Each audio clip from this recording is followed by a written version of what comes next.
Dante, ano ang ibig nilang sabihin na nasa mga otoridad na ng bansa ang mandato para arestuhin si Senator Bato de la Rosa? Magandang tanghali, Ella. Matapos ng isa publiko kagabi ang warrant of arrest laban kay Senador Ronald Bato de la Rosa, ipinag-utos din ng International Criminal Court o ICC sa mga otoridad ng bansa na arestuhin ang mambabatas.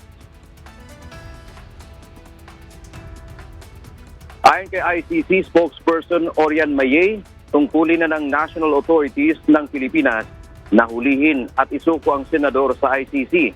Ang paglabas ng arrest warrant laban kay De La Rosa ay dahil sa mga paratang ng crime against humanity na murder o pagpatay. Ayon sa mga hukom ng Pre-Trial Chamber 1, may mga makatwirang batayan upang maniwala na siya ay may pananagutang kriminal bilang isang indirect co-perpetrator sa mga pagpatay na naganap sa Pilipinas. The judges assessed the material submitted by the prosecution and found reasonable grounds to believe that Mr. De La Rosa is allegedly criminally responsible as an indirect co-perpetrator for the crime against humanity of murder. It is now for the national authorities to arrest and surrender the suspect to the ICC.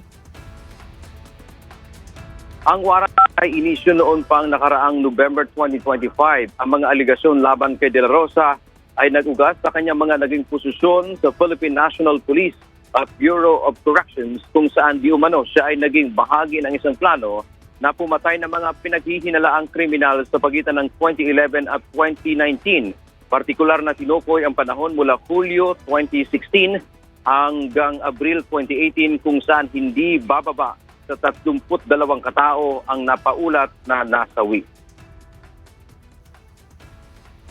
During that period, Mr. De La Rosa was a police officer and he held various positions in the Philippine National Police, in the Davao region, and in the PNP Intelligence Group and Directorate for Human Resource and Doctrine Development, the position of Chief of the Philippine National Police, and the position of Director General of the Bureau of Corrections. It is now for the national authorities to arrest and surrender the suspect to the ICC.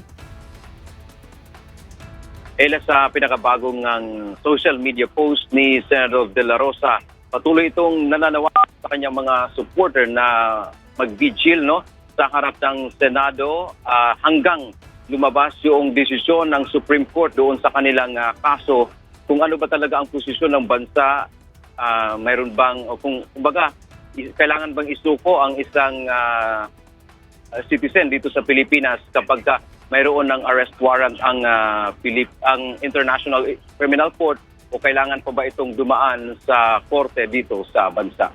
Yan ang ating update mula dito sa Maynila. Balik sa iyo, Ella. Maraming salamat, Dante Amento.